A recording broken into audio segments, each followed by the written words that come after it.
हरे कृष्णा। अभी ना भगवद गीता का मैं 2.66 बोलूँगा। और सुनो, उसको श्री कृष्ण अर्जुन से क्या बोलते हैं। श्री कृष्ण अर्जुन से ये बोलते हैं कि जो मनुष्य अपनी इंद्रिय का जो भाव को नहीं जीत पाता है, वो आदमी ना हमेशा बुद्धू रहता है। ठीक है। और इसके ऊपर मैंने एक स्टोरी भी मतलब सोचा है, वो भी स्टोरी आप लोग को बताऊंगा। एडिट करके मैं डाल रहा हूँ, आप लोग स्टोरी सुन लेना। और ये बात को समझना कि जो मनुष्य अपनी इंद्रियों का जो सामने जो खेल होता है, वो खेल को भाव को नहीं जीत पाता है और अपने चकाचौंध का रोशनी में पड़ जाता है, वो मनुष्य अच्छा नहीं होता है, वो मनुष्य पागल होता है। और ये बात आप लोग समझना, ये बात आप लोग को स्टोरी मैं बता रहा हूँ, स्टोरी से आप समझ जाओगे कि मैं क्या बोल रहा हूँ क्या नहीं। और इसमें ना स्टोरी में ना मन को एकाग्रित करना होता है, मन को ना एक सटीक लाना होता है। अपना आँख से तो बहुत कुछ दिखाई देता है, बट ना वो देखना नहीं, अपना काम पे ही फोकस करना है। जैसे काम में फोकस करोगे ना, तो हमेशा काम को ही कंप्लीट करोगे, ना कि इधर उधर दिखोगे। जैसे इधर उधर देखे तो इधर उधर दिखता है ना बहुत कुछ, बस इधर उधर नहीं दिखेगा, बस अपना काम ही दिखेगा। ठीक है, स्टोरी सुन लो। बहुत समय पहले की बात है। एक राजा रहता था। वो राजा बहुत ही धनवान राजा था, बहुत ही ऐशो आराम के साथ रहता था, पर वो अपना पैसा से हमेशा परेशान रहता था। मतलब वो हमेशा परेशान रहता था, और वैभव होने के कारण भी वो बहुत परेशान रहता था। फिर उसने ये बात सोचा, फिर वो एक गुरुजी के पास गया, गुरुजी से अपना सारा बात बताया। देखो, वो गुरुजी से सारा बात बताया कि उसके पास इतना धन होने के बाद भी वो अशांत रहता है, मन वंचित रहता है, मन मतलब भटकते रहता है और मन अशांत रहता है, अशांति नहीं मिलता है। तो गुरुजी ने उसे एक उपाय बताया कि हमेशा एकाग्रित होकर के काम किया करो, एकाग्रित होकर अपना काम करोगे तो मन शांत रहेगा। बट वो राजा कुछ नहीं समझा। फिर थोड़ी देर बाद गुरुजी ने एक बात बताया कि कल तुम आना, कल मैं तुम्हें कुछ समझाऊंगा। कल मैं तुम्हें एक कटोरे में थोड़ा सा तेल निकाल के दूंगा, उसे तुम ये कुटिया मतलब घर के आसपास गोल चक्कर करना और तेल नहीं गिरना चाहिए, ऐसा करना। तो उस राजा ने वैसा ही किया, उसने तेल नहीं गिरने दिया। फिर वो गुरुजी ने उससे बात पूछी कि ये क्या तेल तुमने गिरने नहीं दिया, और तुमने आसपास क्या क्या देखा। तो वो उसने बोला कि मैंने कुछ नहीं देखा, मैं तो बस तेल को देख रहा था, मैंने कुछ तेल को देखा बस, और गिरने नहीं दे रहा था तेल को। फिर गुरुजी ने उससे समझाया और बताया कि देखो, तुम अपने भीतर ही खोज तेल को देख रहे थे, तो बाहर की तुम दुनिया को से अशांत रहे, मतलब बाहर की दुनिया से तुमको मतलब कुछ फर्क नहीं पड़ा, और तुम अंदर ही में खुश थे। तो ऐसे ही मन है, मन में अगर तुम अच्छे से अपने मन के भीतर ही देखोगे तो शांति से खुश रहोगे। और ये बात उसको समझ में आई, फिर वो खुश रहने लगा।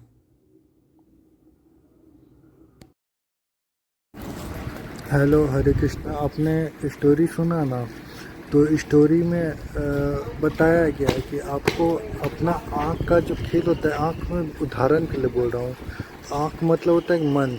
मन से आपको अगर कुछ और भी मन लग, जो आपका काम है उसमें मन भटक के अगर कुछ काम में और लग जा रहा है तो गलत है। आपको अपना काम ही करना है, ना कि किसी और का चीज़ में भटकाना है। और मैं अभी 2.67 बोलूँगा, 2.67। उसमें वो श्री कृष्ण बताते हैं अर्जुन से कि जैसे हवा वायु चल नाव को हर लेता है, जैसे चलता हुआ हवा नाव का दिशा चेंज कर देता है, दिशा बदल देता है, वैसे ही आपको अपने चीज़ में फोकस करना है, ना कि आपको इधर उधर दिखना है। मान लो अगर आप गुस्सा रहेंगे तो आप गुस्सा रहेंगे तो आपको कुछ समझ में नहीं आएगा कि क्या हो रहा है क्या नहीं हो रहा है, क्या करना चाहिए क्या नहीं करना चाहिए। और अगर प्रेम में रहेंगे आप तो आपको ना कुछ समझ में भी नहीं आएगा कि क्या ये प्रेम है, क्या हो रहा क्या नहीं हो रहा। तो ये आप स्टोरी को देखो, एक मैं स्टोरी से रिलेटेड ही बताया हूँ, आप उसको देखो और समझो। और हरे कृष्णा, प्लीज़ मेरे चैनल को सब्सक्राइब करो, प्लीज़ मेरे चैनल को सब्सक्राइब करो और शेयर भी कर दो, प्लीज़ प्लीज़ प्लीज़ प्लीज़। समय पहले की बात है, एक लड़का, बहुत ही अच्छा विद्वान लड़का था, वो पढ़ने में बहुत अच्छा था, बट उसका मन अशांत रहता था। वो पढ़ने में बहुत अच्छा था लेकिन मन अशांत रहता था। तो वो अपने सारी बात गुरुजी से बताया, तो गुरुजी ने उसकी सारी बात सुनी। गुरुजी ने उसे बताया कि कल तुम आना, कल इस नाव में तुम बैठ के सवारी करना, पर नाव में तुम बस बैठना और इसकी पगडंडी मत खोलना, मतलब इसको चलाना मत, बस नाव में बैठना और दृश्य, आमने सामने का दृश्य देखना। तो वो दृश्य दिखता रहा और नाव बस शांत से बैठी रही। कुछ देर बाद वो आगे बढ़ी, फिर नाव अपने भटकने लगी।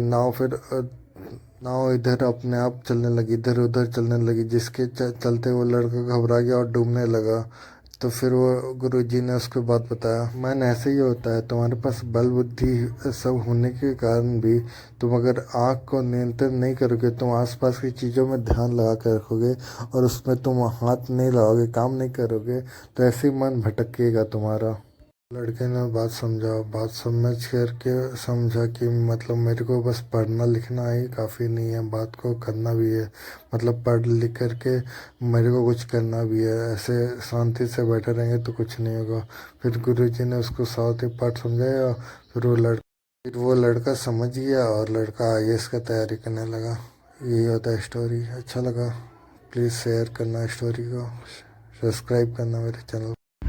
तो आपने अभी स्टोरी देखा ना कि कैसे वो लड़का पढ़ने में विद्वान था, बहुत अच्छा था लड़का, बट वो ना विद्वान होने के कारण बट पढ़ता नहीं था। वो हमेशा मोबाइल चलाता रहता था, जैसे फ़ोटो में उसका दिखा गया है ना कि वो मोबाइल लेके बैठा रहता था।